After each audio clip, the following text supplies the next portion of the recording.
Muy buenas tardes, bienvenidos a la serie de conversatorios Hablemos en Serio. Hablemos en Serio es un espacio organizado por el Foro de Futuro con el objetivo de que juntos pensemos en las principales megatendencias y retos que tiene nuestra región y en cómo lo podemos solucionar mientras creamos juntos realidades mejores para todos. En los diferentes encuentros, Hablemos en Serio, ha contado con expertos en temas de educación, economía, planeación y organizaciones sociales.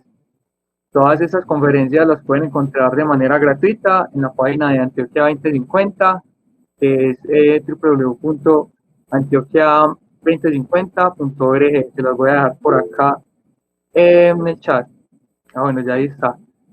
Y en la plataforma también educativa que es www.cocrea.antioquia-2050.org. También se las pongo enseguida en el chat, donde pueden reclamar un certificado de asistencia. Eh, Hablemos en serio, les cuento también que es un espacio de todos los viernes a las 5 de la tarde. A partir de hoy las charlas, les cuento pues que van a cambiar un poco la dinámica y se convertirán en conversatorios guiados por un panelista principal y comentado por la comisión de expertos del Foro de Futuro. El día de hoy nos acompaña el señor Pedro Juan González.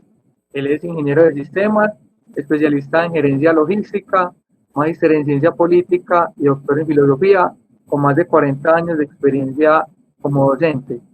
Ha sido director ejecutivo de la Cámara de Comercio de Medellín para Antioquia, secretario de Hacienda del municipio de Medellín, secretario de Productividad y Competitividad del Departamento de Antioquia, director de Planeación Departamental, coordinador del Plan Estratégico de Antioquia, Planea, y actualmente rector de la Corporación Universitaria La Sallista.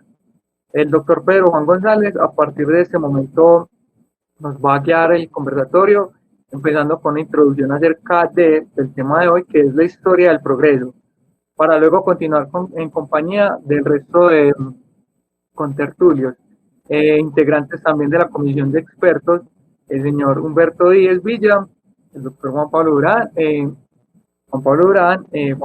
y Juan García. Les recordamos también que pueden ir compartiendo sus comentarios y sus preguntas a través del chat de acá de la videoconferencia para que los contertulios puedan responderlas. Entonces, damos la bienvenida a doctor Pedro Juan y adelante con el conversatorio. Bueno, muy buenas tardes para todos y para todas. Qué rico que nos podemos estar comunicando de manera virtual en medio de este recogimiento forzoso para hablar de un tema que a todos nos puede llegar a interesar y convocar, como es el destino y el futuro de nuestra querida Antioquia. Quiero darle un especial saludo al doctor Juan Plata, al doctor Humberto Díez, al doctor Juan Pablo Durán y al doctor Juan García, que han sido compañeros Quijotes en esta empresa de proponer una visión de Antioquia al 2050 y a través de el Foro de Futuro tratar de capitalizar todos los elementos que tenemos para que generemos una discusión colectiva alrededor de lo que puede ser el trasegar de nuestro departamento. Jamás cayendo en la nostalgia, jamás poniendo el retrovisor obviamente hacia tiempos lejanos.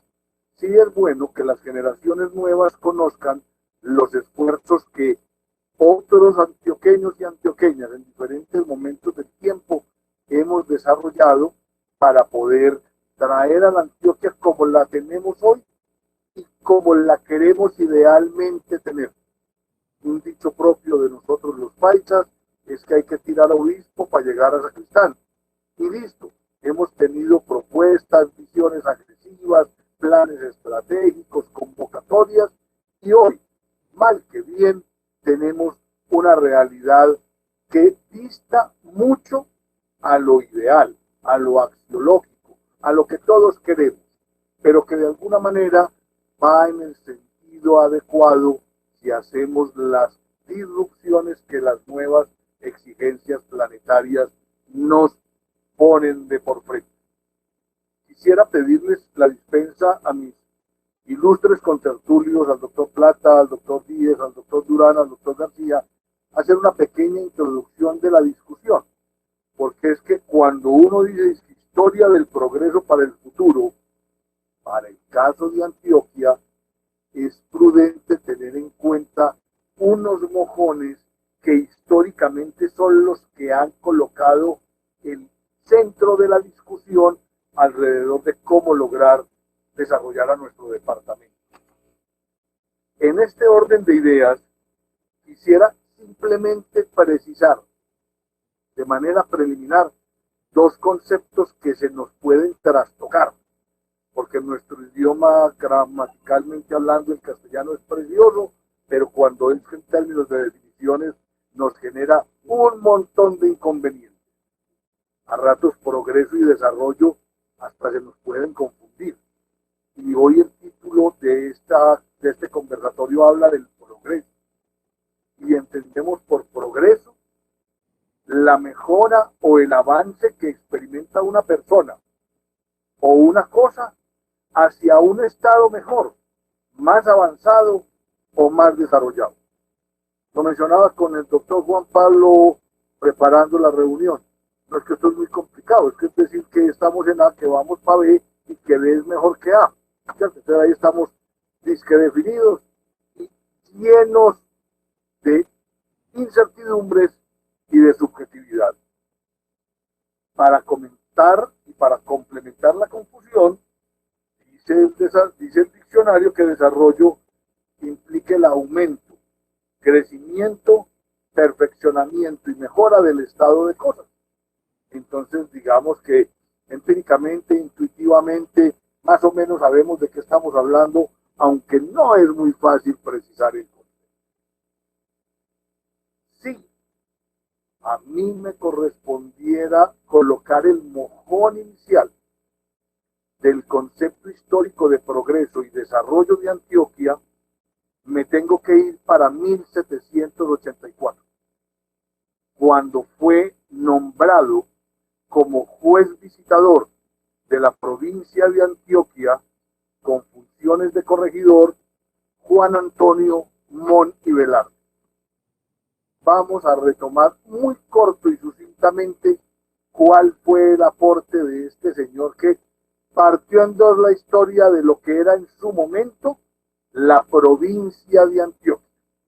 Un pueblito por allá, un pueblo en un conjunto de pueblos metido entre las montañas, rico en oro, que tenía algunos hábitos de comercio y que de alguna manera estaba muy aislado del resto de las provincias de la Nueva Granada. ¿Qué hizo este señor? Lo primero, como para que no nos dejemos descrestar de los gobernantes recientes, estableció y promulgó su auto de buen gobierno. Fue lo primero que hizo. Es que aquí vinimos a trabajar y las reglas para trabajar bien en la provincia de Antioquia son A, B y C. A mí me toca esto, a ustedes les toca esto y a los demás les toca esto. Cosas claras y chocolates pesos. O sea que cuando empezamos a hablar de buen gobierno en Antioquia, no es de los últimos decenios. Estamos hablando de 1784. Antier. Muy bien. Hizo algo muy especial. La mayoría de las tierras estaban despobladas y sin dueños. Promovió e impulsó los procesos de colonización. Realizó programas para promover la agricultura, la minería, el desarrollo de vías de comunicación. Vean esta belleza, la legalización de tierras, que hoy no hemos podido ni en Antioquia ni en Colombia. Legalización de tierras en ese momento ocupadas por campesinos, parecido a lo de ahora. Realizó obras públicas que tenían que ver sobre todo con acueducto y manejo de residuos en lo que entonces se llamaba la Villa de Medellín y en varios pueblos y ciudades de esa Antioquia. Realizó una cosa muy especial, la reforma monetaria. En ese momento las transacciones se realizaban con oro, con gramos de oro, el gramaje de oro. Él incorporó la plata, el mineral, la plata. Reorganizó las rentas alrededor del negocio de los aguardientes, del degüello y del tabaco. Fíjense, y por ahí está el doctor Luis Fernando, que le mando un respetuoso saludo, las mismas rentas que manejamos los departamentos de hoy, porque en esto también cabe abordar un tema, compañeros de la mesa, y es que recuerden que nosotros estrenamos Constitución en 1991 y el Estatuto Municipal es de 1993, pero el Estatuto Departamental todavía es de la Constitución anterior.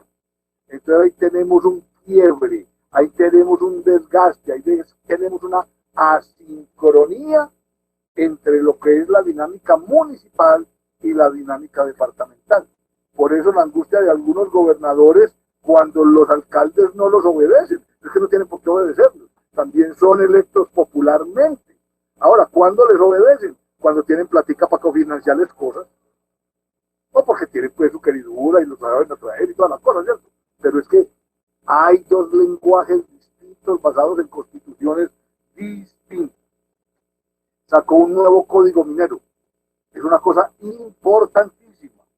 Y además estimuló el comercio de importación. Y eso nos lleva, ya vamos a comenzar a discutir, a la presencia, al desarrollo, al establecimiento de ciertos esfuerzos y de ciertas acciones que se pueden convertir en los verdaderos hitos del desarrollo de Antioquia. La apertura a la importación que hace Moni Velarde es el que hace crecer el negocio de la arriería. Es el que lo estimula y lo fomenta, porque es que lo importado llega por el Magdalena, y del Magdalena a los centros poblados, pues alguien los tiene que trastear. No hay carreteras, no hay ferrocarriles, lo que hay es lomo de mula, o lomo de esclavo, o lomo de humano, dependiendo de donde nos ubiquemos en el contexto histórico que sea. Entonces, ese señor Moni Velarde determina que el negocio de la arriería se potencia. Y no lejano está el que haya creado las condiciones para que en 1803, y pilas que estamos hablando de futuro, y yo me fui que para 1800 y para 1700, sí, es para que entendamos cuáles son los pivotes que hemos tenido. Que en 1803 fundamos la Universidad de Antioquia, con programas que tenían que ver con lo que planteaba Moni Velarde, la salud pública, la ingeniería, la minería y el cómo llevar cuenta. Pero en 1848 hay un rejuvenecimiento de lo minero, gracias al desarrollo del nuevo Código Minero. Y en 1848 se constituye como sociedad doctor Juan Plata, doctor Humberto, doctor Juancho, doctor Juan, la mina del Zancudo, que sigue siendo famosa y que fue, digamos, la palanca que nos permitió no solamente generar riqueza, sino acumular riqueza para introducir el desarrollo de la agricultura y después de la industria bajo la estrategia de sustitución de importaciones y hoy el comercio y los servicios. Siendo coherentes, entonces después que tenemos en 1874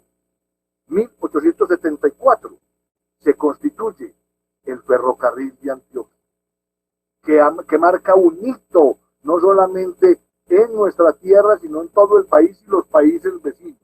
Y en 1887, se funda la Facultad de Minas, pero que la hayan puesto Facultad de Minas no fue coincidencia, era porque nuestra economía estaba respaldada en la minería y necesitábamos profesionales en el tema. Ahora, profesionales que no solamente supieran de minas, sino que después supieran administrar los negocios.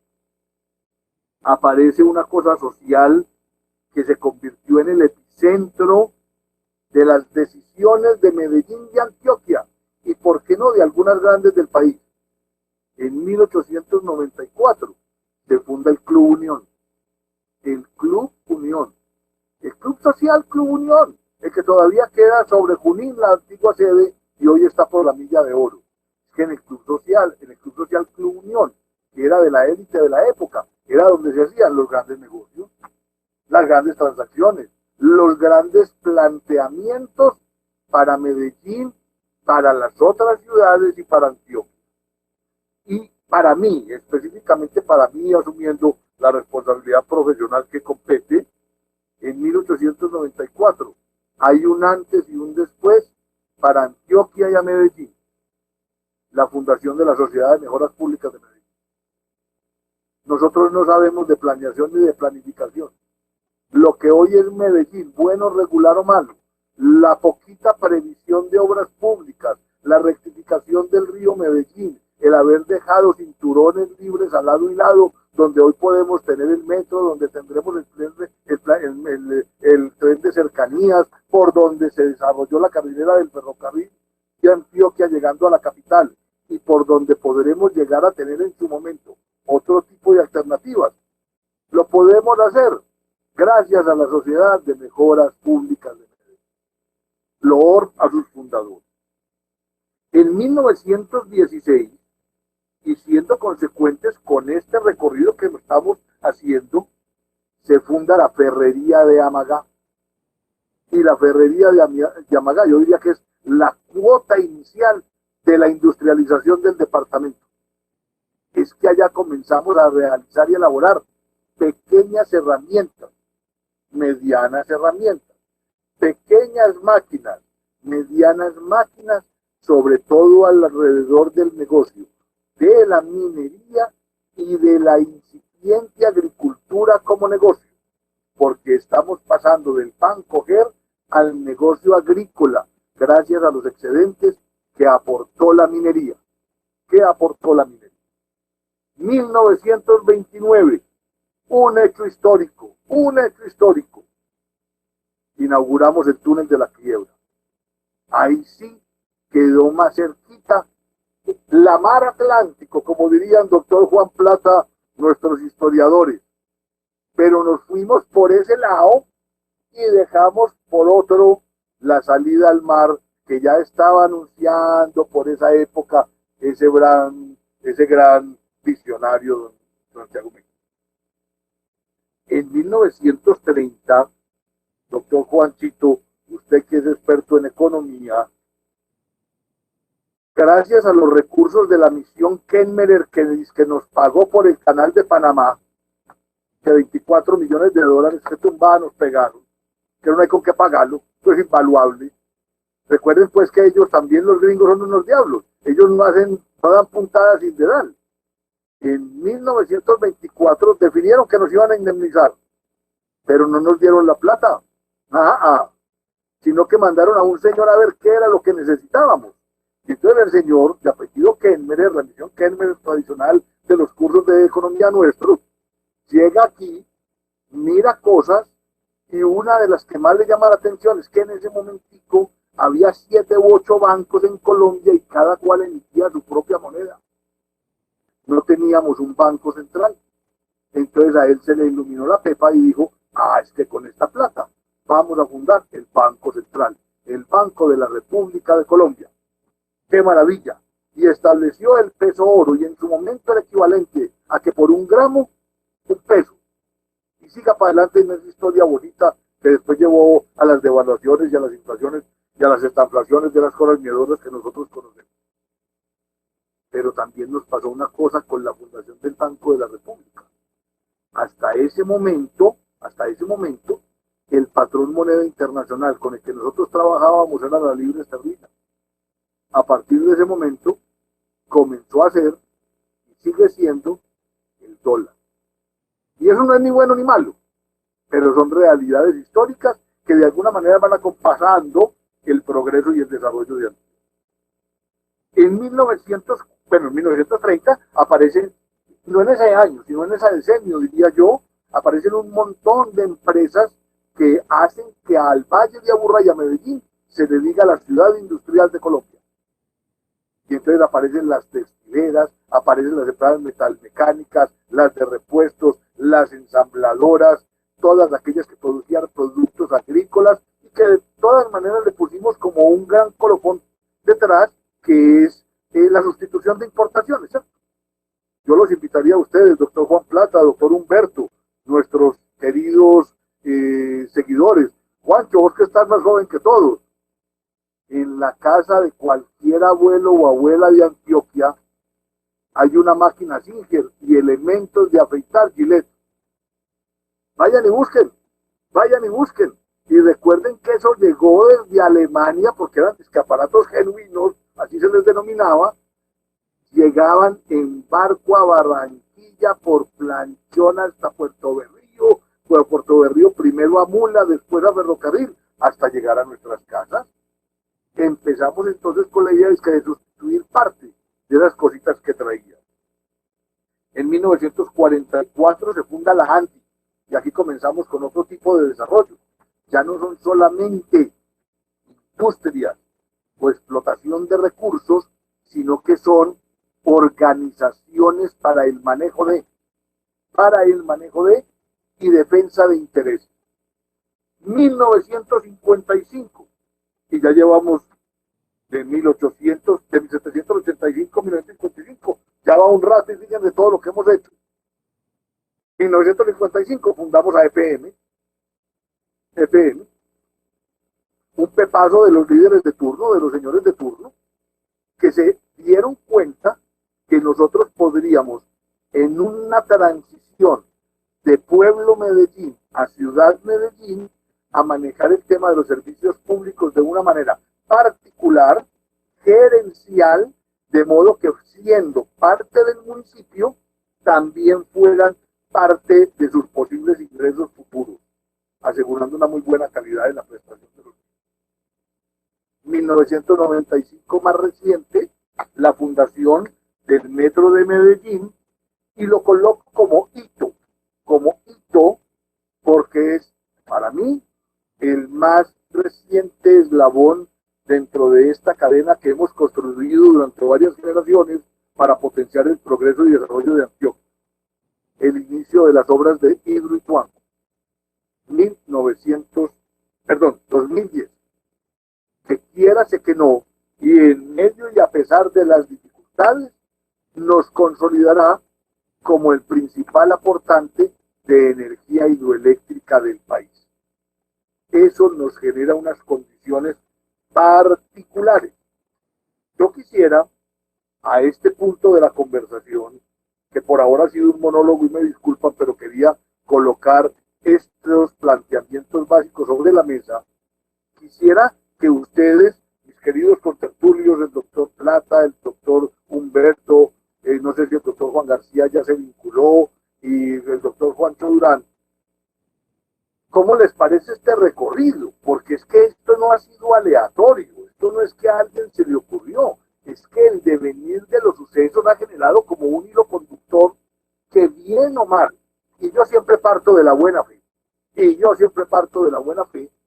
dio pie para que unos visionarios, unos gestores de empresa, no necesariamente académicamente bien preparados, sino echados para adelante, hacen cosas, construyen cosas, se imaginan cosas. Cuando hablo de cosas, esa codificación, doctor Juan Plata, pues me cabe en empresas, me cabe en gremios, me cabe en legislaciones, me cabe en universidades, me cabe en todo tipo de desarrollos para que hoy tengamos, digamos, una estructura social, productiva, económica, política y, ¿por qué no tecnológica?, que nos permite, sin mucha angustia, presentarnos a competir en un mundo globalizado. No sé, doctor Juan Plata, ¿usted qué opina? ¿Qué quiere agregar? Si la confusión inicial es suficiente o usted le puede echar gasolina al incendio.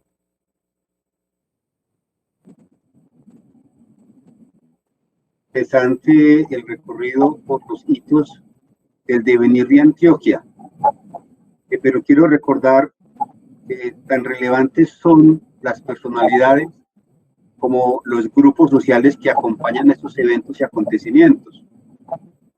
el que el desarrollo se hubiese montado en lomo de mula significa que detrás había cantidad de arrieros, que el desarrollo de la agricultura, en particular la cafetera en el suroeste, tiene que ver con procesos de colonización también de grandes cantidades de familias campesinas, y que el desarrollo y la transformación del proceso industrial significa desplazamiento del campo a la ciudad y desarrollo de un proletariado urbano moderno.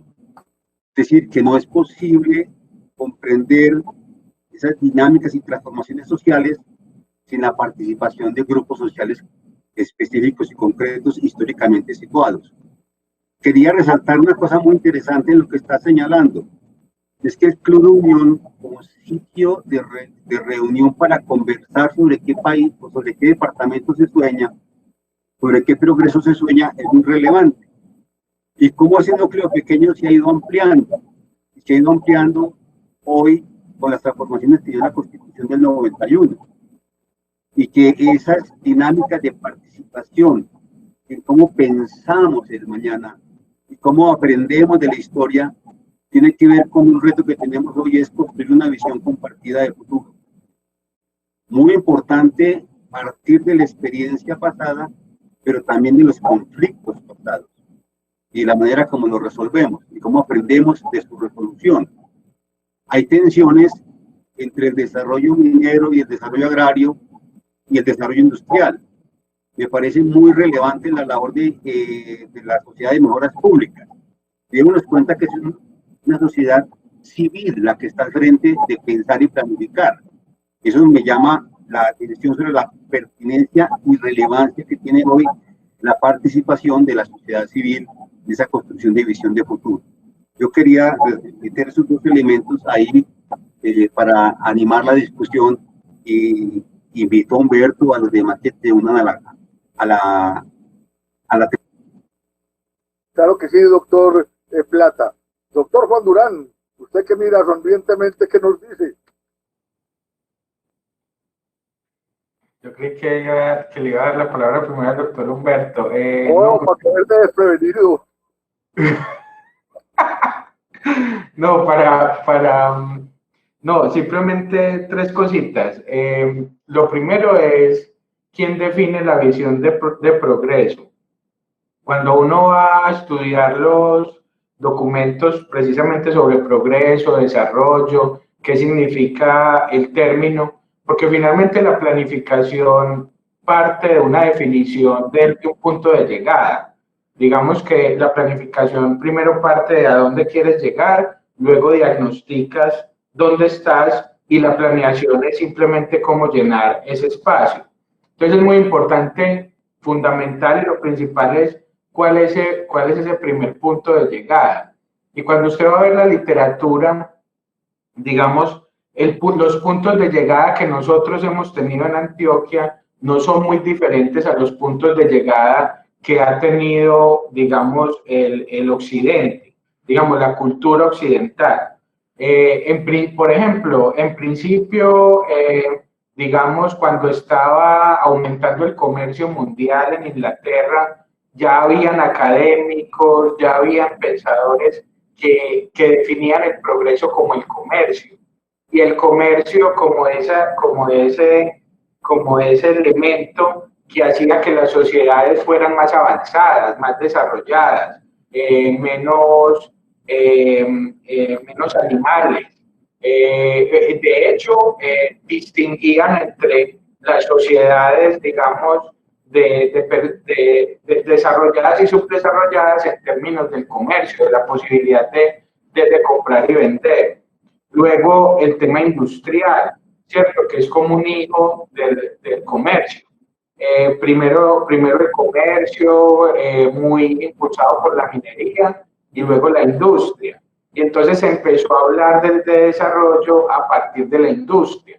Y ahí es donde viene, no podemos olvidar que las grandes empresas de Colombia se dieron en un momento en donde proteger la industria pues era muy lógico, era muy loable. Y hoy Latinoamérica tiene grandes industrias precisamente por todo ese recorrido que se dio desde los años 30 hasta casi los años 70. Hijos de esa industrialización no solamente son las grandes empresas públicas, sino también las grandes empresas privadas.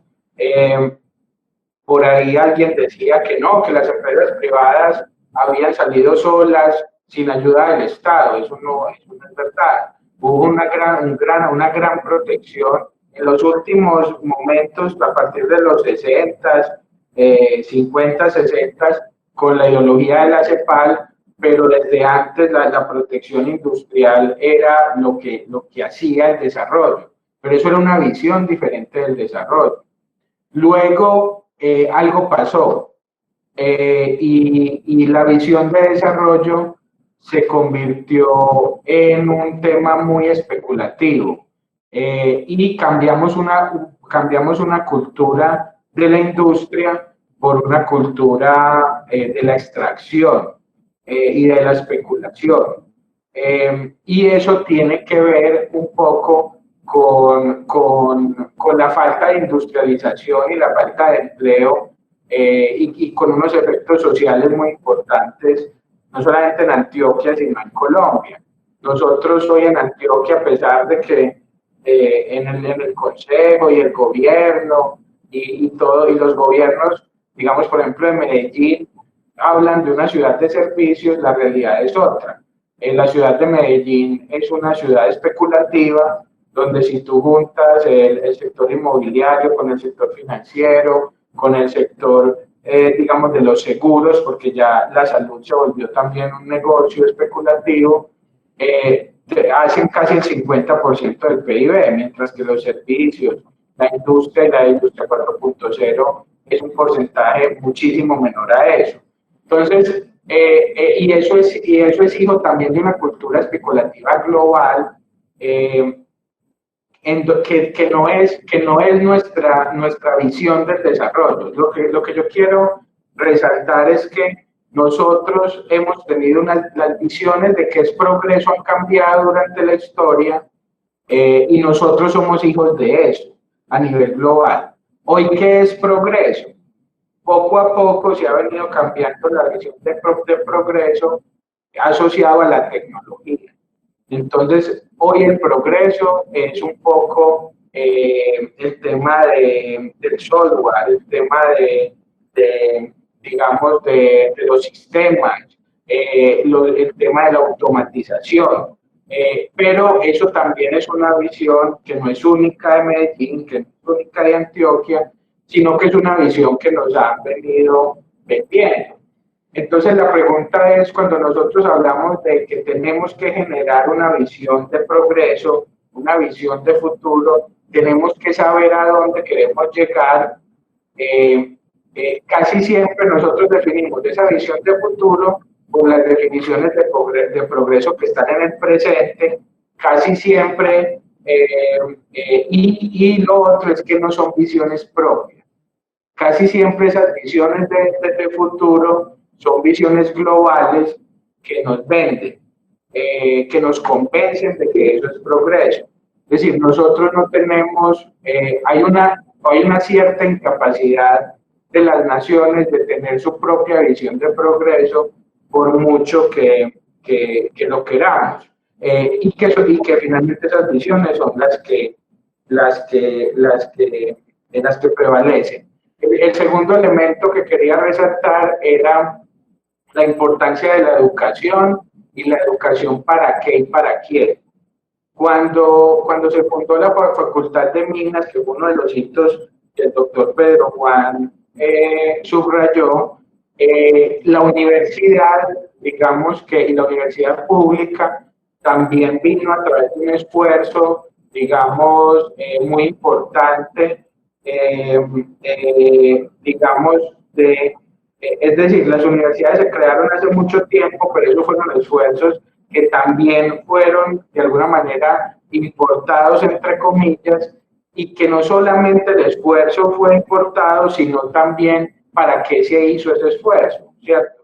Entonces, No podemos olvidar, por ejemplo, la Alianza para el Progreso, lo importante que fue del presidente Kennedy en momentos de la Guerra Fría, lo importante que fue no solamente para el cooperativismo, sino también para la universidad, pero tampoco podemos olvidar que esa escuela de minas fue creada con la visión de generar de educar a los dirigentes de Antioquia, a la gente que iba a dirigir Antioquia. Y efectivamente lo hizo.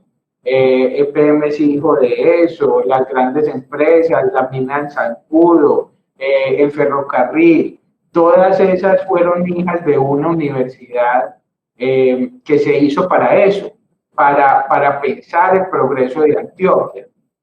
Luego, de un momento para otro, la universidad ya no se entendió como la cuna para los dirigentes de Antioquia, los dirigentes técnicos, para esa clase tecnócrata, sino que cambió. De unos años para acá se instituyó que ya la universidad no era para pensar el progreso, sino que la universidad era para educar a los que iban a trabajar en las empresas de Antioquia. Y eso fue eso fue uno de los trabajos importantes y de los cambios que impulsó, por ejemplo, un personaje de Antioquia, Nicanor Restrepo Santa María, que, digamos, impulsó que las universidades ya debían ser para educar no a los dirigentes, sino a los empleados. Y entonces, ¿quiénes son los dirigentes? Y entonces, ¿quiénes piensan el progreso? Entonces, ese cambio de que ya no hay una clase un poquito más amplia que piensa el progreso, sino que ya el progreso lo piensa una pequeña porción de las personas, es un poco desocializar el pensamiento del futuro. No permitir que otras personas puedan acceder, digamos, al conocimiento necesario para pensarse el futuro y para crear ese futuro. Entonces, digamos, simplemente para terminar con respecto a lo que usted comenta, que me parece un recorrido muy interesante. Por lo demás, yo creo que nosotros debemos volver a recuperar el futuro. Yo creo que nosotros debemos volver a pensar, y esa es una de las cosas importantes de estos espacios, cómo nosotros recuperamos el futuro como algo que podemos pensar entre todos y que podemos, digamos, construir entre todos. No puede ser que hayan unas personas que ni siquiera sean conscientes del futuro que se está construyendo, que digamos que todos deberíamos ser conscientes de que nuestro trabajo, desde el trabajo de la persona que está, del munero que decía el doctor Juan Plata, del obrero que decía el doctor Juan Plata, del comerciante de a pie, ellos también crearon futuro, pero lo crearon conscientemente. No sé, yo creo que es importante aprovechar estos espacios y estas oportunidades que nos da la tecnología para que seamos conscientes de qué futuro estamos creando y qué futuro debemos crear. Y si esa idea de futuro pues es una idea propia o no. Y entonces con esa pregunta pues dejo al doctor Pedro Juan a ver a quién le da la palabra. No, yo quiero, gracias Juanchito, quiero meter la cucharada ahí para un hito que de pronto también es importante vincularlo dentro de esa cronología y lo han mencionado muy bien, y es los empresarios que buscan que a través de la educación se preparen aquellos que van a ser sus continuadores. Recuerden que AFIDE está cumpliendo 60 años este año, que fue fundado específicamente para eso, mi alma mater. Doctor Humberto Díaz, qué dicha saludarlo, buenas tardes, ¿usted cómo va?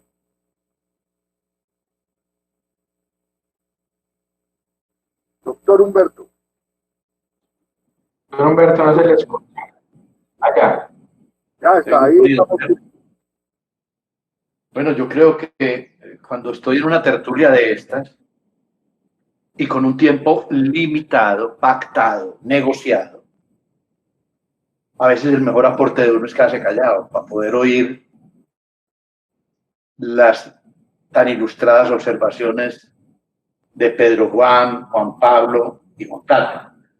Este concilio de los Juanes que está dando pues tanta ilustración sobre el tema de Antioquia, su pasado y seguramente que en algún momento hablarán de su futuro. Yo no quiero realmente, de verdad, quitarles a ustedes de la delicia de escucharlos, pero tampoco, por otra parte, me aguantaría las ganas de decir que yo en esta conversación también adicionalmente estoy como habitando en otra película. Antes de entrar en el tema, quiero hacerle una pequeña nota al margen a Juan Pablo. Yo creo que él va a estar de acuerdo conmigo.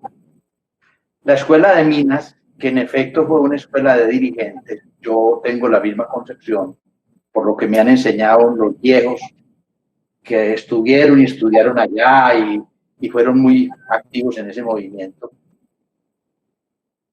Pero yo creo que estaríamos de acuerdo si dijéramos que no es que haya nacido de la universidad una gente muy pujante, sino que esa universidad salió de un movimiento cultural y de un movimiento de la sociedad. Y fueron como los golpes de ola, con el ruido del motor, del vapor, el sonido de la dinamita, que emocionaba a los ingenieros de la época. Era la mejor música erótica para un ingeniero oír una explosión de dinamita.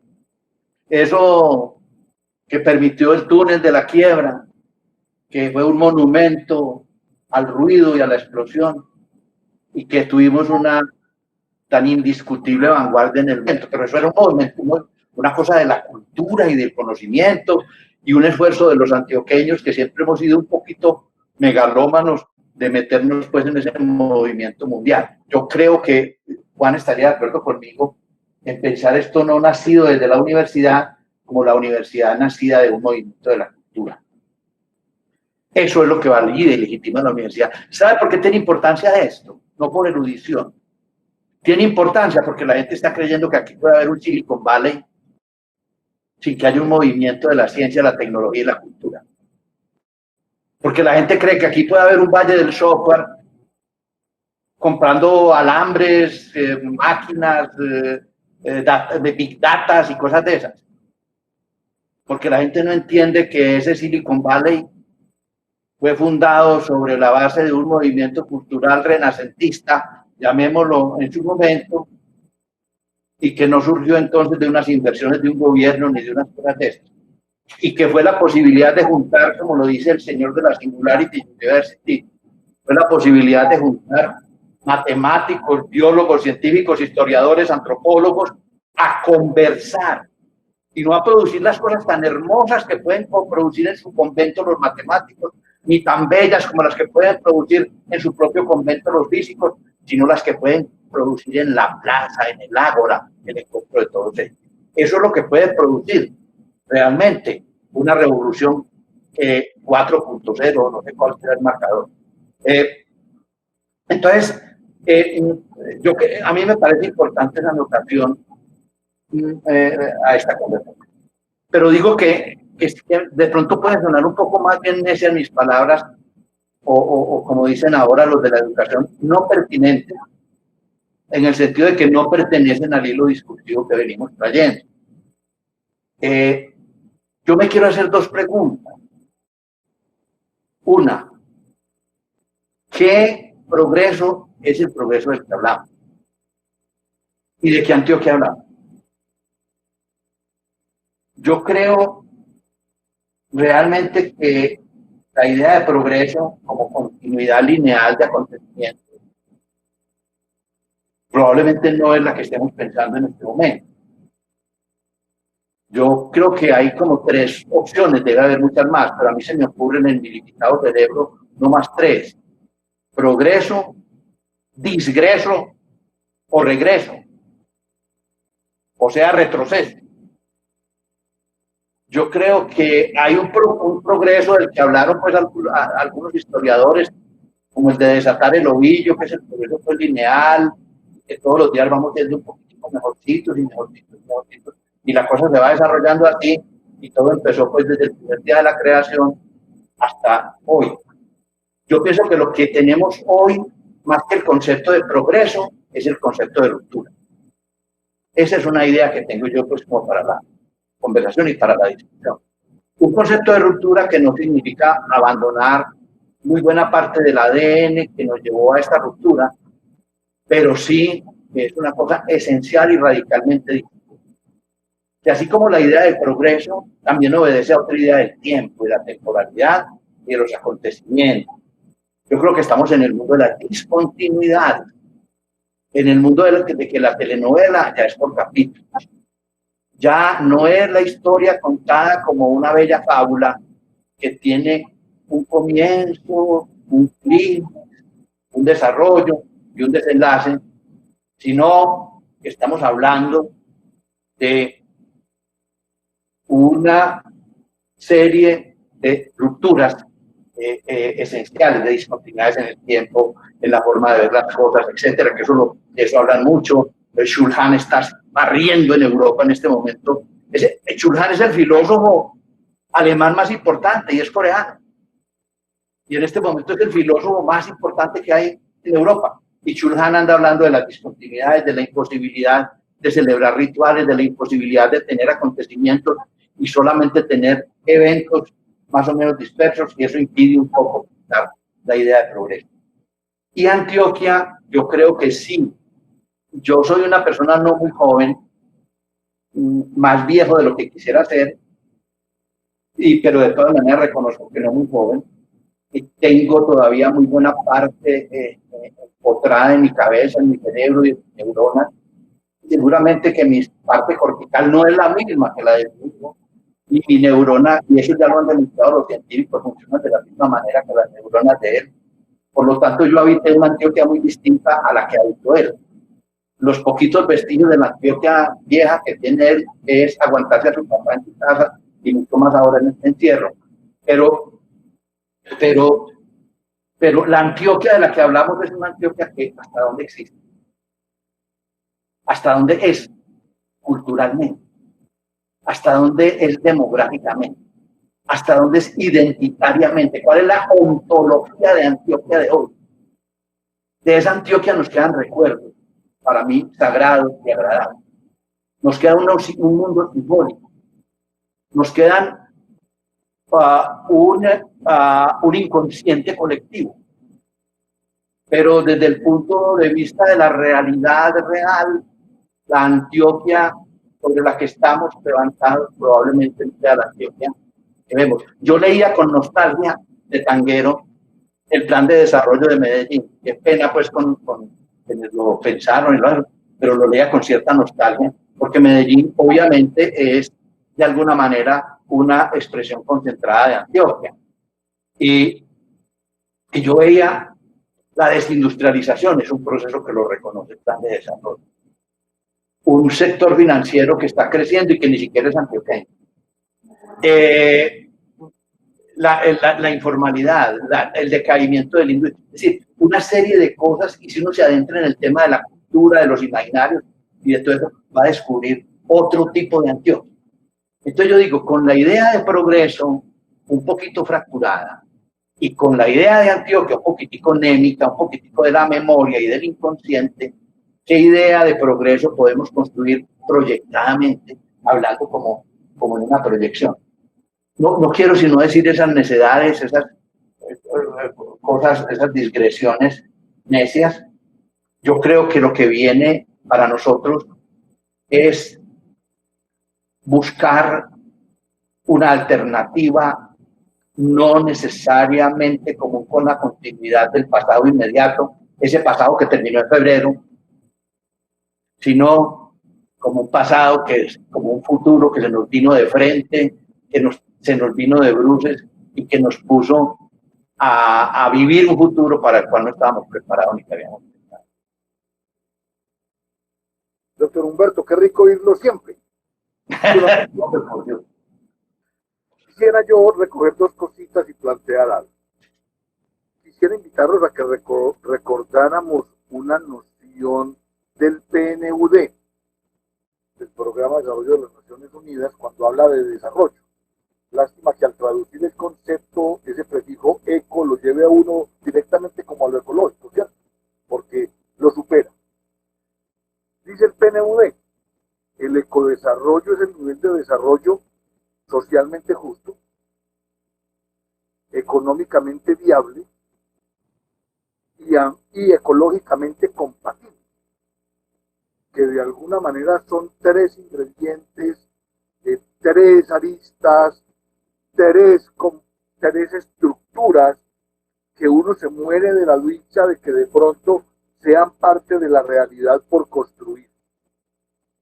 Con respecto a lo que los compañeros contertulios mencionan, quisiera rescatar del doctor Plata, con la sapiencia que lo caracteriza, el concepto que él trae del aporte de los distintos grupos sociales y del reconocimiento de las tensiones, porque es que la solución de tensiones o el agravamiento de las tensiones generan decisiones, y las decisiones buenas o malas marcan rumbo.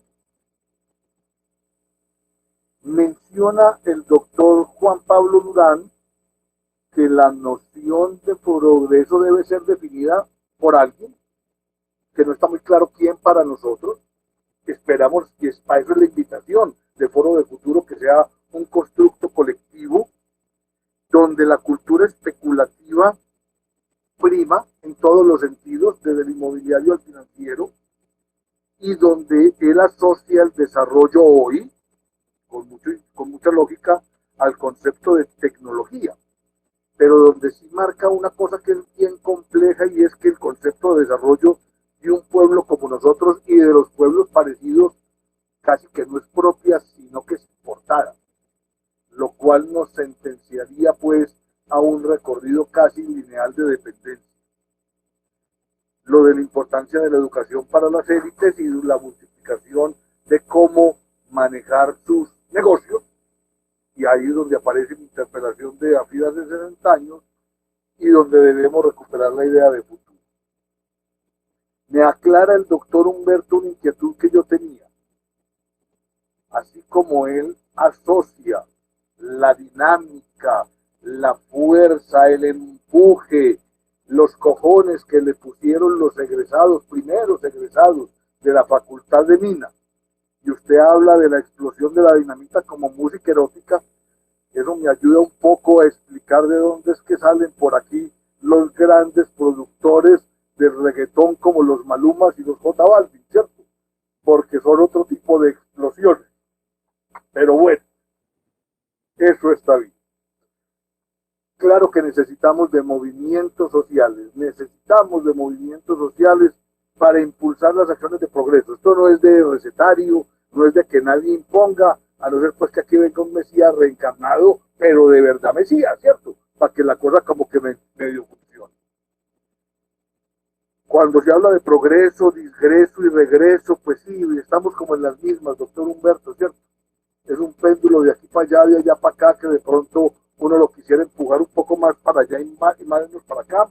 Pero lo que sí me parece muy complicado es lo que usted menciona, con lo que estoy de acuerdo, que no podemos crecer ni mirar el futuro con una noción nostálgica de la Antioquia que fue y que ya no es. Porque es que el futuro no es eso. El futuro es aceptar que hay presente. Yo insisto con mis alumnos, sobre todo a los jóvenes, pilas cuando usted le dice a la mujer que ama, que la ama. Doctor Plata, usted que es gramático, doctor Humberto, que a usted le gusta también esa cosa. Le fue bien abriendo una botella de vino, pero siquiera yo estaba haciendo fuerza. Muy bien. Uno no le debe decir a la mujer que ama, mujer, yo te amo.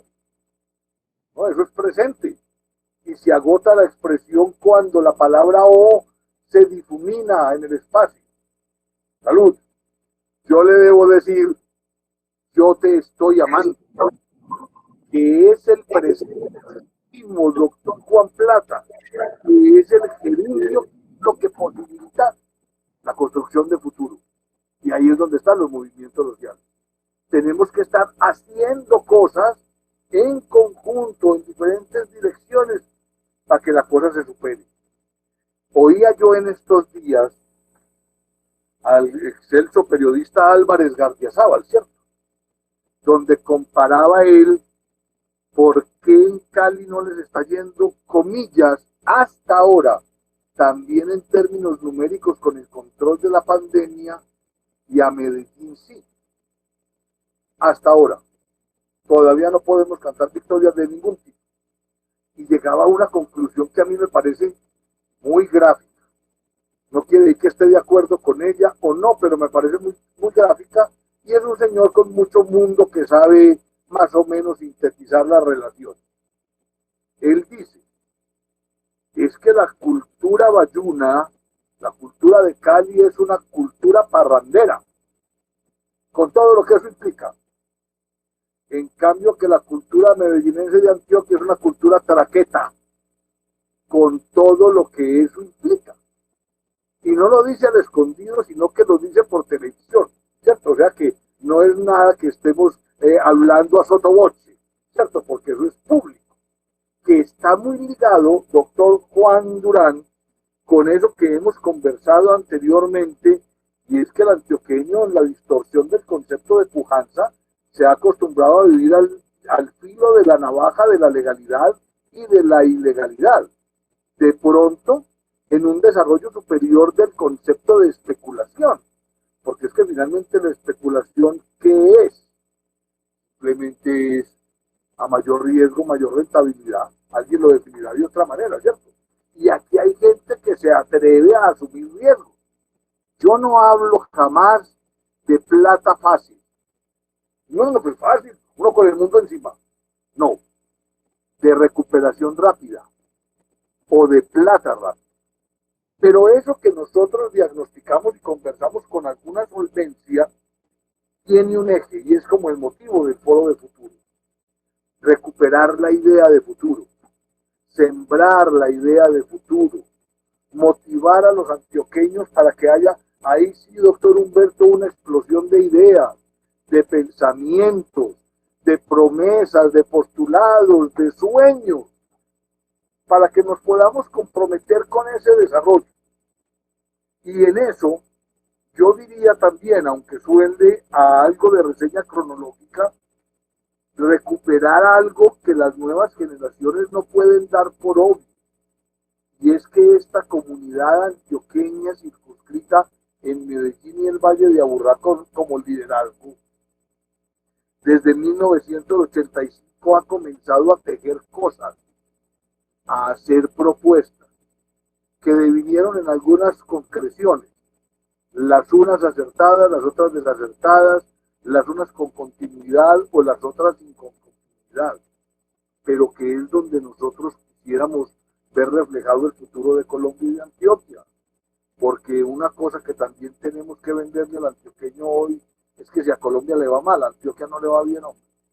Nosotros tenemos que trascender de ese concepto de frontera tan parroquial y tan ombligocéntrico de García Márquez. Nosotros hacemos parte de Colombia y del mundo, y no nos podemos pues mirar ni creer que somos un subconjunto de la raza aria con todas las particularidades genéticas que algunos se endilgan y que nos hacen como volvernos superiores a otros, lejos de mí. Recuerden esto también, sobre todo veo que hay varios docentes dentro del auditorio que nos acompañan. Recuerden que en 1985 aparece la Corporación Antioquia Siglo XXI. En 1991 la Consejería de Paz para Medellín. En 1992 aparece Antioquia Toda Conversando. En 1993 Antioquia Convergencia y Desarrollo. En 1995 se da el estudio Monitor de Competitividad para Medellín y Antioquia. Juanchito, nos dieron 28 recomendaciones, de las cuales no hemos instrumentado sino una. la construcción de la visión al 2020. Quedan 27 por esculcar, porque eso somos nosotros. En 1996 la creación del Consejo de Competitividad de Antioquia. En 1997 la formulación de Antioquia siglo XXI, que es la que se cumple este año. En el 97 la formulación del Plan Estratégico del Medellín y Valle de Aburrá. En el 98 la difusión de la visión de Antioquia. En el 98 se crea con la ordenanza 12 del 98 el Plan Estratégico de Antioquia y su instancia instrumentadora planea. Se crean las juntas sectoriales, se crea el comité de los proyectos, se consolida la visión, se propone el modelo de desarrollo del planea, se da el ejercicio de definición de principios, líneas y proyectos estratégicos, pero esto es con Antioquia toda conversando y participando. Se da el proyecto Metrópoli 2002-2020, se establecen bases para crear tanques de pensamiento. En la celebración o aprovechando la celebración de los 40 años de la fundación del IDEA, fundamos la Agencia para el Desarrollo Regional ADRA, que no la dejaron pelechar, no la dejaron pelechar. Se crea la unidad de pensamiento estratégico y prospectiva, se establece la unidad de comunicación, sigue el derrotero hasta que en algún momento del tiempo, por efectos de una gobernabilidad que no aplicó, se quedó corta, desapareció ese ejercicio.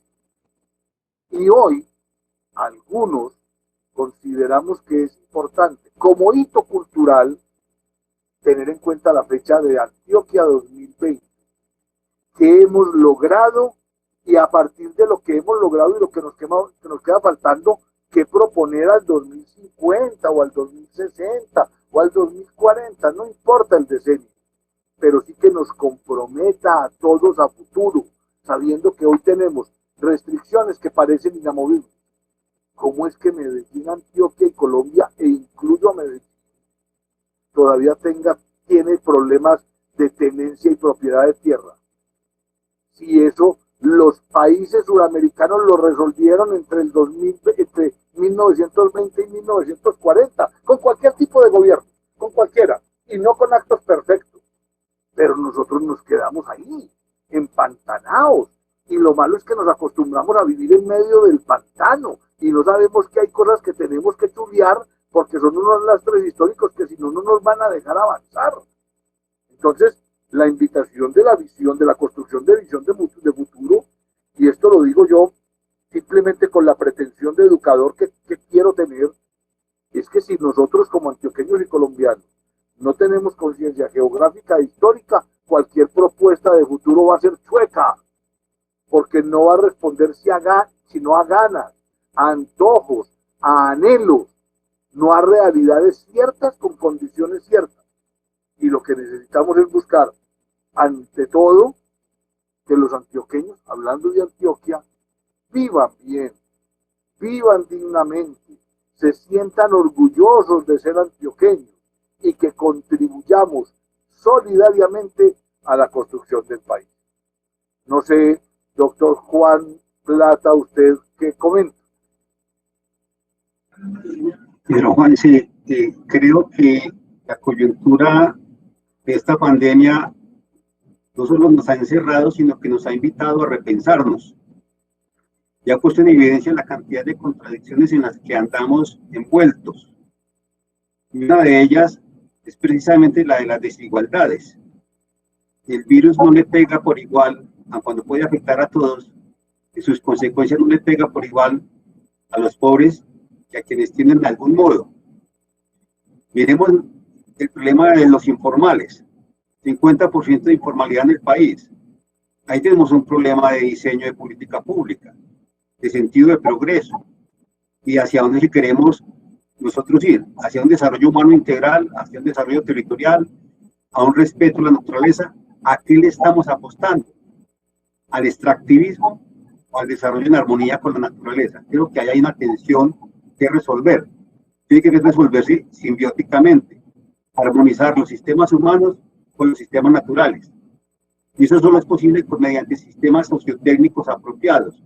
Esto es sistemas que tengan que ver con la cultura local, con el respeto a la naturaleza y con la dignidad humana. No podría ser de otra manera. Y la dignidad humana arranca con un elemento que es central a todo este proceso de planificación y de pensar prospectivamente una visión compartida, y es el respeto por la voz del otro.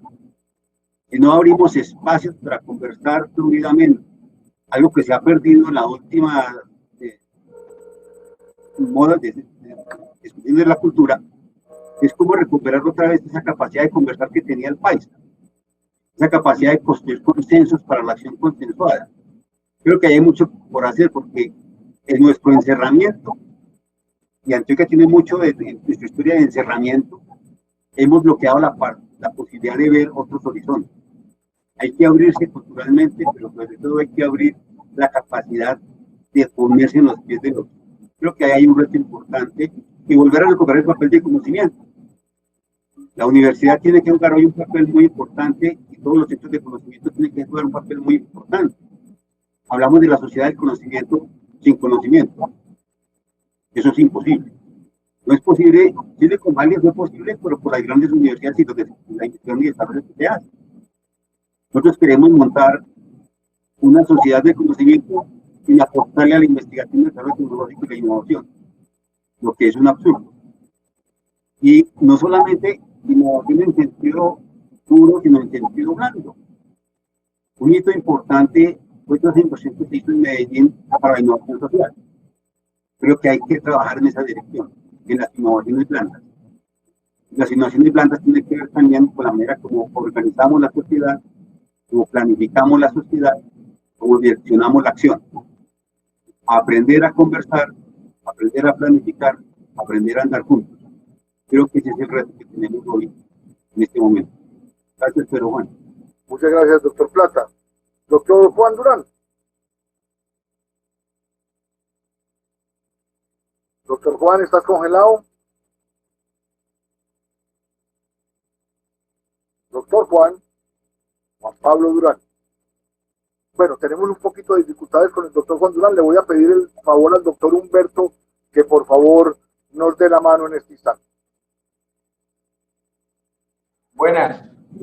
Apareciste, muy bien, dale. ¿Estabas congelado, Juan? Sí, no, digamos que yo lo único que quisiera como subrayar, siguiendo, digamos, un poco, bueno, quisiera invitar a Humberto, a mis contertulios que miren el chat también, porque hay unos comentarios de nuestros participantes para que los comentemos también y resolvamos algunos cuestionamientos que parecen interesantes. No, yo al respecto solamente quisiera resaltar que el concepto de progreso como tal es un constructo artificial, e impuesto. El hecho de que el concepto de progreso haya cambiado tanto a través del tiempo no es una coincidencia. Nosotros no podemos hablar de progreso como si fuera algo, como si fuera un valor o fuera algo que ya sabemos que es el progreso, que no hay que discutir sobre el concepto. Nosotros no podemos decir, es que el progreso es tecnología hoy y punto. No, ¿quién quiere que el progreso sea tecnología? ¿Quién vendió esa idea? ¿Por qué se vende esa idea? Y quiero resaltar eso porque es que el concepto de progreso ni siquiera se promueve, se impone. Eso de que se impone es que casi siempre está asociado a la violencia. En ese sentido, por ejemplo, ¿quién delimitaba qué era progreso, digamos, en la época de las colonizaciones? Quien delimitaba qué era progreso era Inglaterra, por ejemplo, que era la nación más violenta y más conquistadora del mundo, y la que más se expandió, digamos, en esos momentos. Pero si lo vamos hacia atrás, el concepto de progreso de las sociedades anteriores también fue impuesta por la violencia, ¿cierto?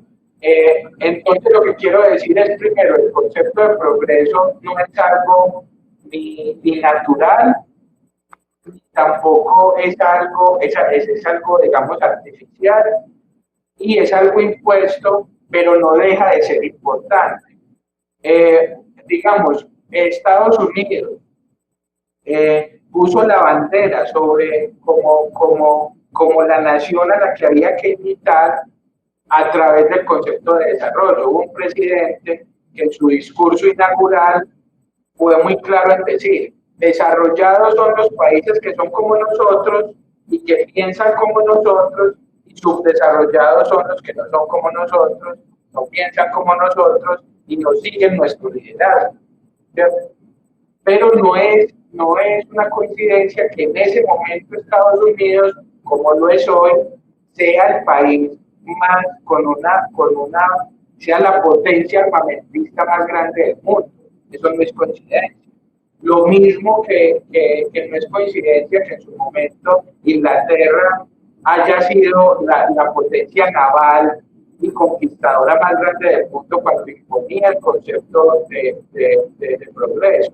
Quiero decir entonces que el concepto impuesto de progreso tiene una relación con la violencia.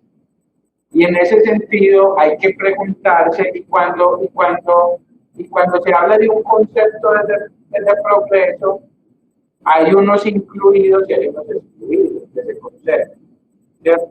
Entonces hay que preguntarse, ¿quiénes han sido los excluidos?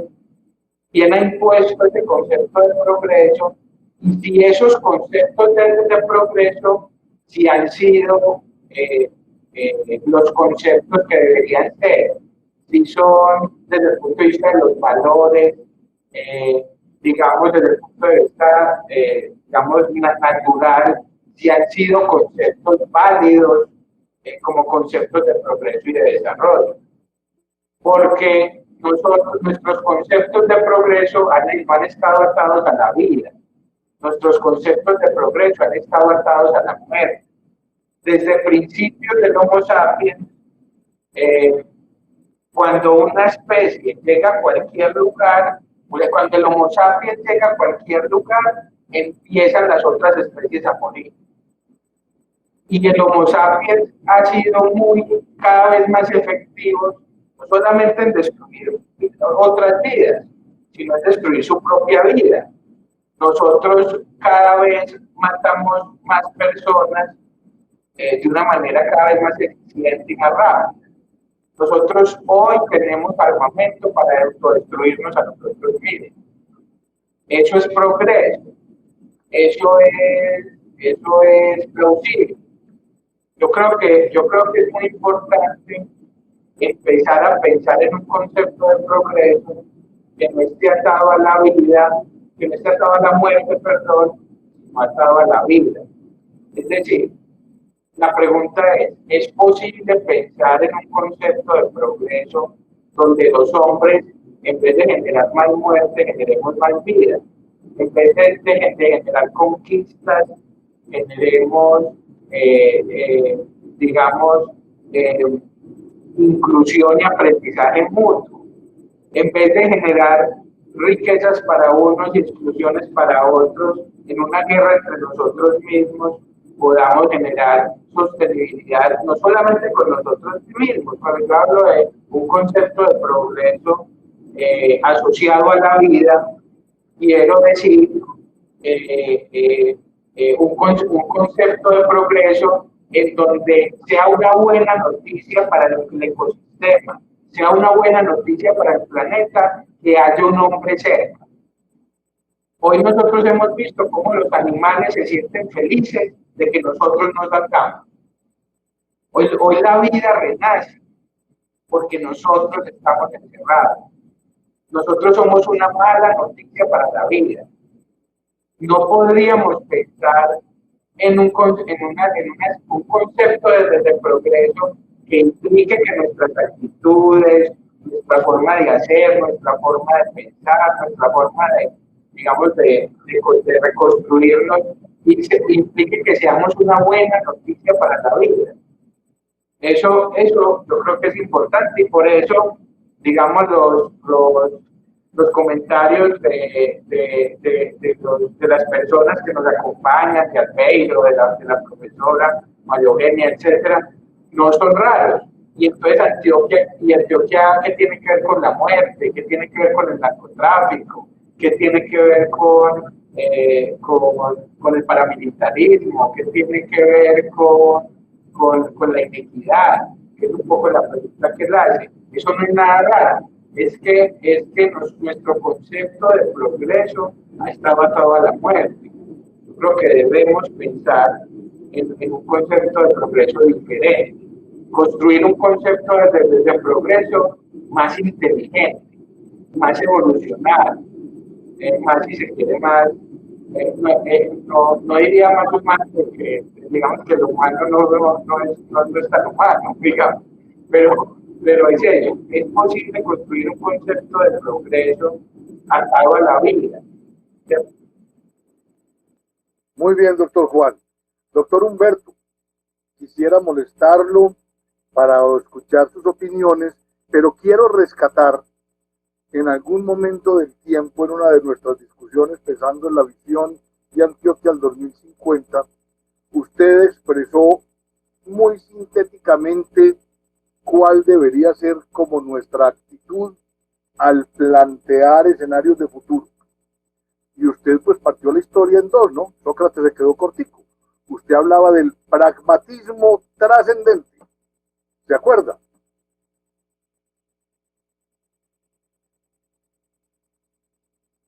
Doctor Humberto. Doctor Humberto. Inclusive ese pragmatismo trascendente ni siquiera es un original, sino que me pareció que en algún momento, cuando Antanas Mockus era más audaz, en los comienzos de su carrera política, siempre la carrera política como que va volviendo la gente más opaca y más gris en la medida en que va avanzando. No creo que ese sea el caso de Mockus, por supuesto, pero sí decía cosas más inteligentes al comienzo. Y yo creo que él fue el que habló del pragmatismo trascendental, que es que el pragmatismo es una palabra muy desacreditada, pero muy apreciada por los paisas, porque los paisas confundimos el pragmatismo con el utilitarismo y confundimos lo concreto con lo de concreto, con lo que hacen los albañiles y eso. No, lo concreto es una cosa muy compleja. Entonces, sí, hablábamos de construir una visión, pero en este momento tengo una dificultad, doctor Pedro. Yo no sé si lo voy a desanimar, pero tengo una dificultad muy grande. La dificultad es que yo creo que entre el momento en el que usted y yo hablábamos y ahora,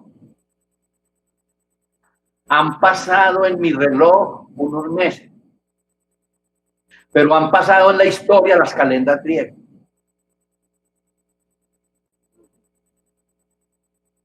Lo que ha pasado en estos meses es mucho más disparado para mi percepción y obviamente todo es mucho más acelerado y más precipitado que lo que ha pasado en muchos siglos atrás de la humanidad. Yo no quiero construir ningún escenario. Yo creo que en este momento no es que sea lo más peligroso, pero sí es lo más riesgoso, ser futurista. Es riesgoso. Peligroso es ser ciudadano. Y peligroso es ser ciudadano pobre. Este Johan, de que yo les hablaba ahora, escribió antier, creo que fue, pero acaba de sacar un libro muy chévere, que ya lo compartí con Juan Plata, con Juanito, creo que lo compartí. Espero que me haga la devolución, porque él siempre me devuelve la lectura del libro con mucho valor agregado. Y a veces se le pasa al autor y hace comentarios más lúcidos de la obra que lo inspiró. Entonces, no lo dudo. El libro que esto de Chulhan, que lo escribió hace 2 semanas, que habla sobre el fin o la muerte de los rituales, porque la concepción de ritual se está acabando en la humanidad y se está cambiando por lo puntual, lo episódico, lo intrascendente, lo ahistórico, lo que muere, el consumo, el mercado, el neoliberalismo, todas esas cosas. Entonces, este Chulhan escribió ayer unas cosas muy interesantes, que decía, vamos a decir unas cositas sobre lo que está pasando. Primero, él está de acuerdo, y yo no sé si todos nosotros los que estamos asistiendo a esta conversación estaremos de acuerdo en que lo que está pasando cambia radicalmente las cosas. Yo no sé si volveremos o no a hacer los mismos, eso servirá para hacer una canción bonita y ponerla pues en la boca de uno de los cantantes de éxito. Pero lo que yo sí sé es que una nueva normalidad hay que construirla.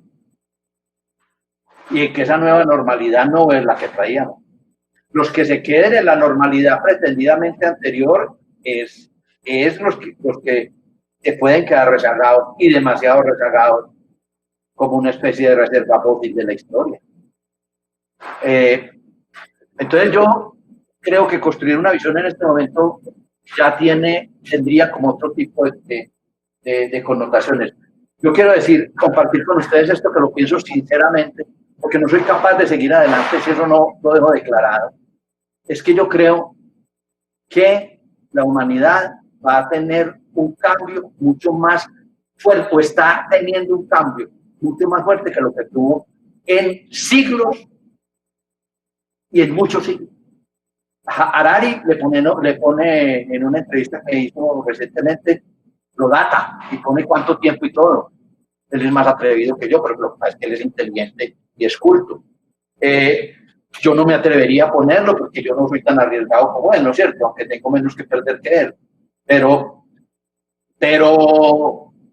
Harari ya le puso ya todo esto y ya dijo que nosotros íbamos a hacer, es decir, que el hombre de Neandertal respecto de nosotros es más parecido a nosotros que el hombre que vamos a tener dentro de 20 años respecto de nosotros. Eso es una comparación un poquito pegada, porque inclusive vamos a ser biológicamente distintos, porque inclusive ya con la biopolítica que se está instalando en el mundo, se abre la posibilidad de que los pobres sean biogenéticamente distintos y tengan unas influencias distintas. Ese es un futuro un poquito distópico. Están preocupados algunos intelectuales en el mundo porque no vamos hacia nuestra utopía, que es la conclusión de nuestra visión, sino hacia una distopía. Y cuando la humanidad parece marchar exitosamente hacia una distopía, yo lo único que puedo decir es que entonces se impone una resistencia. Es decir, yo diría que en este momento hay como una resistencia por recuperar un nuevo humanismo, diría yo.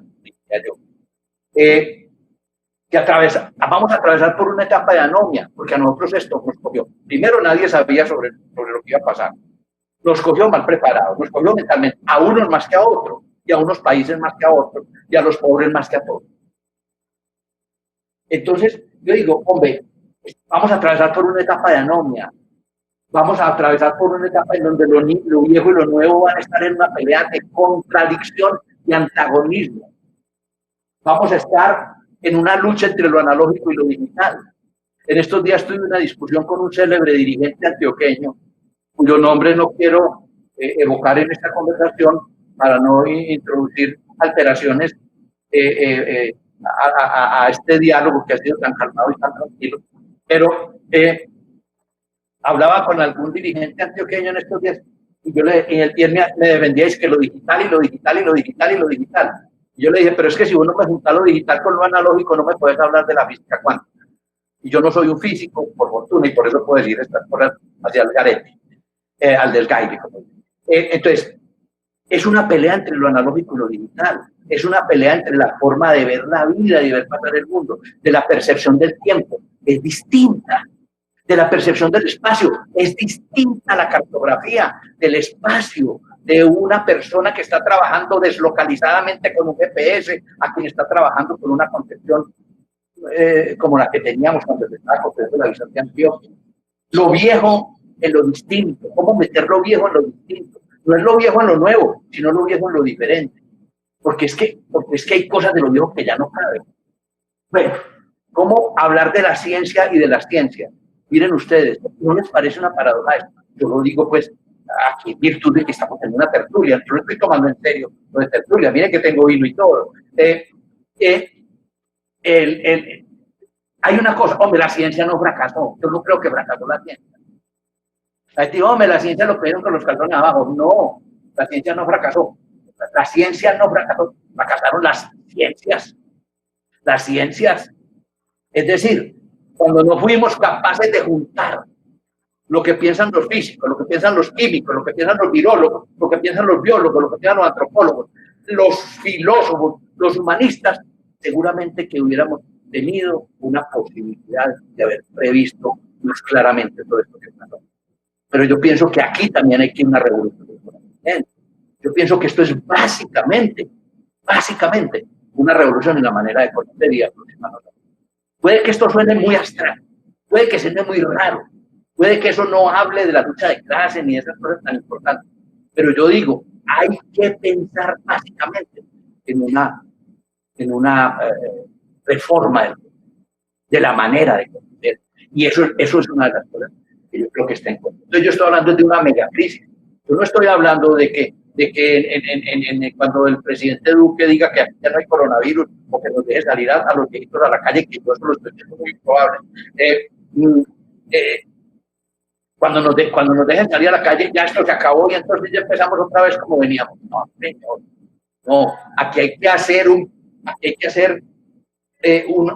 planteamiento serio sobre la forma como conocemos, sobre la forma como lo hacemos. Eso tiene que tener una impronta sobre la escuela, una impronta sobre la educación. Yo en estos días leía el proyecto del Colegio Nuevo de Medellín, y el Colegio Nuevo es una mixtura entre la corsetería pedagógica vieja y lo que quieren hacer con el Valle del Chocó. Junten esas dos cosas y les sale un valle de lágrimas. Eso no sucede así. Eso no funciona así. Eso tiene que ser un movimiento cultural. Perdónenme que ponga como una voz apologética cuando digo eso, pero es que estoy desesperado porque no estamos como cayendo en cuenta que estamos en una megacrisis. No estamos poniéndole remiendos y reparcheos al desarrollo ni al plan de desarrollo, como piensan en alguna parte. Que es que le ponemos un reparcheo. Hombre, los ODS ya no sirven para nada. Los ODS son una estupidez. Eso no tiene sentido. Los ODS hay que replantearlos. Es que el mundo cambió, señores. Ya no se trata de que cuántos numeritos vamos a juntar y hasta dónde llevamos la barrita de los ODS. Eso es un estúpido. ¿Cómo vamos a meter el vino viejo en el nuevo? Es que ya no cabe. Ya eso no es. Ya lo que tenemos es que una nueva manera de pensar, hacer unos nuevos pactos, unas nuevas alianzas con la naturaleza. Volver a una palabra que le están predicando mucho en estos días. La he leído en lo de Ipser, en un correo que tiene, ¿cómo se llama eso? Un chat que tienen en Ipser. Lo he leído mucho. El retorno a la frugalidad, la búsqueda de la frugalidad, eso me parece tan bonito. Y leí un artículo de Serré que lo recomiendo mucho, un historiador de la ciencia, de la ciencia y un académico francés que mostraba cómo es que ni biológicamente ni nada, que esto ha cambiado mucho, que esto no es entonces simplemente un episodio más en una telenovela de la humanidad. Perdonen que me hayan entusiasmado mucho, esos son efectos de... Lo que es claro, doctor Humberto, doctor Juan Plata, doctor Juan Pablo Durán, es que sí, el concepto de normalidad que traíamos vamos chuleando. Eso no va a ser, ya va a ser distinto, todos miraremos diferente lo poquito o mucho que tengamos de horizonte, los que lo podamos mirar o los que lo puedan mirar. Pero quiero rescatar de las últimas intervenciones aquello con lo que nos va a tocar sobrevivir. Hablaba el doctor Juan Plata de las contradicciones que nos evidencia este virus. Esa de la desigualdad y todo lo que se genera a través de ella. Eso de aprender a estar juntos, de aprender a conversar, que es que lo obvio, pues de pronto lo vamos a tener que repensar, porque nos estamos teniendo que encontrar con nosotros mismos. Ese constructo artificial del concepto de progreso que promulga el doctor Juan Pablo Durán pone el dedo en la llaga, ¿no? Porque es que si nosotros no somos capaces de tener nuestro propio constructo, pues seguimos en las mismas, post pandemia. Ahora, habla el doctor Humberto de construir una nueva normalidad y él, con sus conceptos profundos, habla de distopía, por ejemplo, y es generoso cuando habla de que no fracasaron las ciencias, en plural, en plural. Yo quisiera, en estos últimos 20 minuticos que nos quedan, colocar 3 o 4 mojoncitos que de pronto son la invitación o la provocación para que nuestros asistentes nos acompañen en próximas ediciones del trabajo, ¿cierto? Fíjense que en un caso como el antioqueño y el colombiano, nosotros somos capaces de hablar de post-acuerdo y conocer los acuerdos. Y nosotros hablamos de post-conflicto sin superar el conflicto.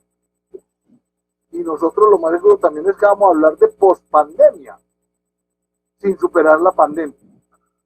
Yo soy un poco más escéptico que el doctor Humberto en el sentido de que las fuerzas actuales, cualquiera que sean, en cualquier parte del mundo, van a tratar de que las cosas no cambien mucho.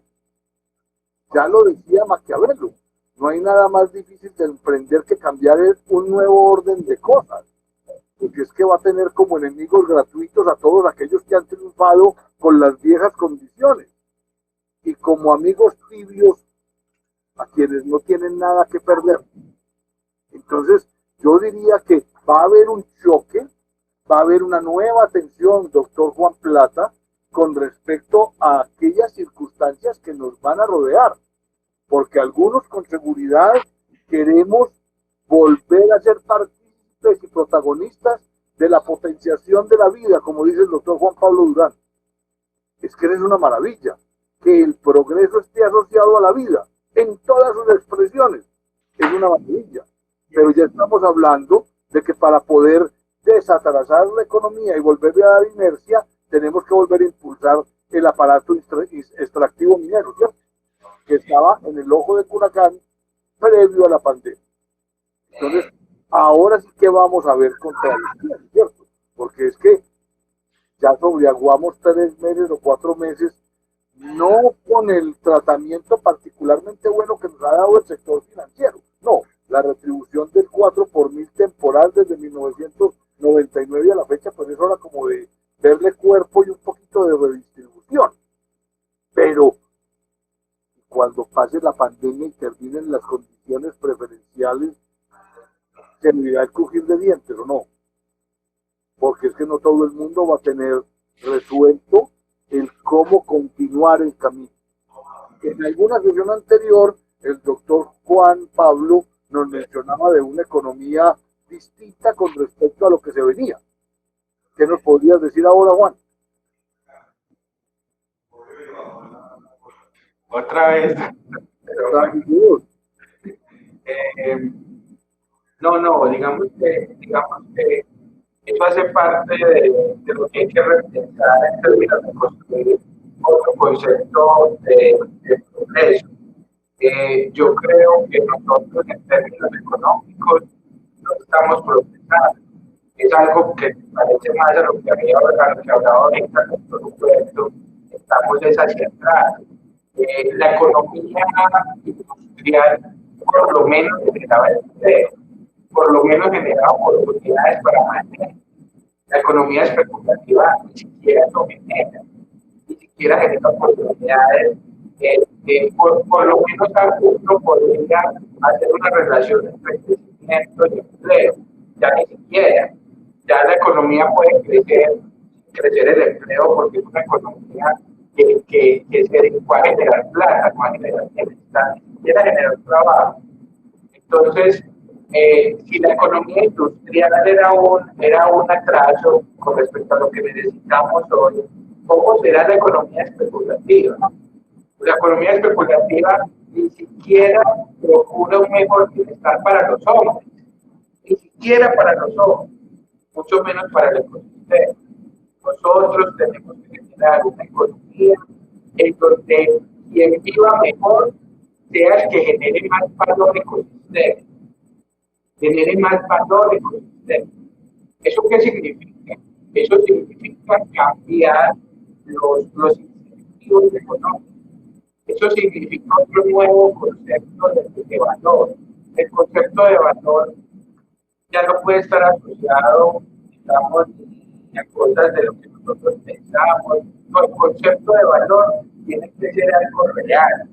¿Qué es lo que genera valor en un ecosistema? ¿Qué es lo que genera bienestar para la vida? Y eso que genera bienestar para la vida es lo que la sociedad en su conjunto debería impulsar. Nosotros, si queremos sobrevivir en este planeta, debemos empezar a crear un nuevo concepto basado en nuevos de valor, y donde cambiemos, digamos, todas las actividades es la única manera, no para salir de la pandemia, ni para desatrasar, la única manera de sobrevivir en el planeta. Eso es lo que tendría que hacer. Doctor Juan Plata. Sí, pero Juan, creo que es bueno revisar lo que dicen los participantes en el chat. Sí, claro. Y reconocer en efecto que el estilo de desarrollo extractivista, especulativo, centrado en la ganancia inmediata, nos ha dejado los conflictos que hoy tenemos. Y que si queremos apostarle a esa idea nueva, centrada en la vida, también tenemos que cambiar nuestras maneras de pensar, nuestras maneras de concebir el mundo y los sistemas de valores que en ellas priman. Hay que cambiar los flujos monetarios por los flujos energéticos, como diría Martínez Alier, en economía ecológica. Hay que cambiar ese sentido de la competitividad por el de la cooperación. Nadie se salva solo. La pandemia lo ha dejado en evidencia. Y en la idea que había en el concepto de desarrollo anterior, el derrame, lo importante era crecer, tener más riqueza, porque lo demás, la distribución vendría después. Hay que pensar en las capacidades, como lo plantea Amartya Sen, en una justicia distributiva. La nueva economía no puede ser la economía de la simulación. Las .com no producen alimentos. Las .com no producen salud, aun cuando pueden mediar sistemas de salud. Pueden mediar sistemas de transporte. Pueden mediar sistemas de logística. Pero es en el mundo de la vida, en el mundo de la interacción cercana, en el territorio, en la relación entre hombre y naturaleza, que se construye y deviene la vida. Si no repensamos esas relaciones entre sistemas naturales, sistemas sociales, mediados por acuerdos de valores, y lo que se ha planteado Humberto es muy cierto, en el sentido de que tenemos hoy una coyuntura especial y que esto es una megacrisis. Lo que no estoy tan seguro es si en efecto de aquí a 20 años vamos a tener un hombre completamente distinto, porque la lucha que tenemos al frente para cambiar esas mentalidades es muy grande. El monstruo por cambiar la mentalidad y la mentalidad de la razón es un monstruo a vencer, es un monstruo grande. Dejo ahí mi comentario, pero Juan, muy alegre por todos los comentarios. Mil gracias.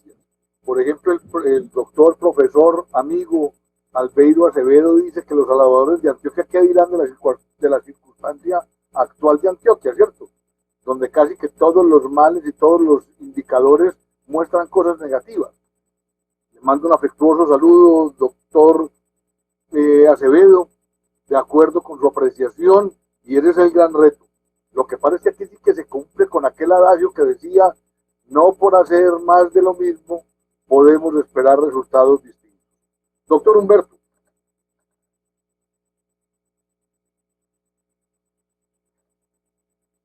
Doctor Humberto. Doctor Humberto. Señor. Lo cogí con la copa en la mano. No, señor. Lamentablemente en este momento no la tenía en la mano. Pero ya sí. Muy bien, salud.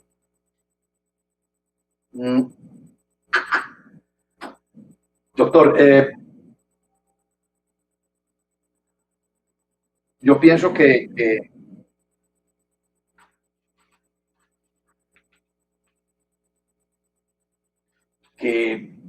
esta es una revolución que tiene una diferencia con todas las revoluciones que ha conocido la humanidad. Y es una revolución que no fue hecha por los revolucionarios. Es una revolución que no la promovieron sus supuestos actores. Es una revolución impuesta. En este momento, lo más del establecimiento, lo más normal, y ya casi que hasta fatídicamente penoso, porque se está repitiendo mucho, es invitarnos a que hagamos una reinvención, en que nos estamos reinventando. Yo estoy un poco cansado de la palabra reinventar, les confieso. Yo propongo que reinventemos esa palabra. Porque me estoy un poquito muy aburrido de eso. Yo pienso que existe una cosa importante que yo la reivindico, es lo simbólico, que es el sentido de pertenencia, que es la gregariedad que da la cultura. Uno no puede ser individuo si no es medio de una cultura. Uno no puede ser potente como persona si no es medio de una cultura. En ese sentido yo pienso que hay que reivindicar muchos de los valores y de los sentidos y de las utopías paisas, pero que sí es importante reinterpretarlas con la partitura nueva que nos pone la historia. Pienso que hay que hacerlo así. Pienso que en este momento no nos podemos ir de nostalgia, no nos podemos pasar a vivir al pasado. También tenemos un riesgo a propósito, perdónenme, no soy muy pues esto no es una conferencia, sino una charla. Las charlas tienen algo como una connotación psicoanalítica de asociación. Quiero decirles una cosa que es un peligro en esta época. Como es una época de incertidumbre, tenemos la tendencia a pasarnos a vivir a una frase famosa. Entonces yo en estos días he leído más frases famosas en todo lo que yo ya llevo de vida, que no es poquito. Y todo el mundo tiene una frase famosa, y la gente se pasa a vivir a una frase famosa. Es que Fulano dijo en 1890 que tal cosa, y entonces la gente se pasa a vivir porque lo dijo Fulano. Ya el solo tener una cita, un nombre, ojalá que suene en alemán, o que suene raro, y que la frase sea muy contundente, entonces ya esa frase es sabiduría. Hay más frases que pensamiento. Ojo con eso en esta época. Entonces yo también pienso que es muy importante apelar a la cultura, saber que somos y pertenecemos a un grupo. En la época de la comunicación, hay una comunicación sin comunidad. ¿Cómo les parece a ustedes? Una comunicación sin comunidad. Entonces yo digo que sí es importante cómo reconstruir nuestra comunidad étnica, nuestra comunidad histórica, nuestra comunidad simbólica, nuestra comunidad ritual, que es importante. A mí me escandalizó mucho en estos días que una persona muy importante en la escena nacional dijo que la bandera del país era un trapo, una expresión que no la puedo emitir por este medio. Pero no, eso no es. Tampoco se trata de que el mundo del marketing, el mundo del tweet, el mundo del gobierno emocional que es el tweet, todas esas cosas nos cambien la noción de cultura, la noción de pertenencia, la noción de yo sentir orgullo de tener amigos como ustedes, la noción de de yo saber que pertenezco a algo. Es que las necesidades del hombre, lo vimos en un tiempo, Asnef, no son solamente comer, ni son siquiera necesidades comer y todo eso. Tenemos necesidades más trascendentes, como la de pertenecer, la de ser reconocidos. Entonces yo pienso que este tema de la antioqueñidad, a mí personalmente no me ofende, no me molesta. No soy de los que se meten la antioqueñidad por algún lado oscuro de su cuerpo. Yo pienso que la antioqueñidad es una cosa que hay que hacerla, sentirla y repensarla. Y que si es un reto a que seamos berracos, a que seamos pujantes, pues seamos berracos cambiando el mundo, seamos berracos en la resistencia, seamos berracos para llenarnos de nuevos e ingentes valores. Que esos que dinamitaban antes túneles, doctor Pedro Juan, ahora sean capaces de dinamitar sólidos edificios y de honor. Qué maravilla, doctor Humberto. El reto que nos queda es enorme, por Dios. Y para eso estamos en Foro de Futuro, para sembrar inquietudes, para proponer y provocar conversaciones bien. La profesora Vanegas insiste que no se puede hablar de procesos sociales sin hablar de procesos humanos. Y es importante rescatar que en este momento de la historia estamos obligados y convocados a reconocer las vivencias que hoy tenemos y que nos obligan.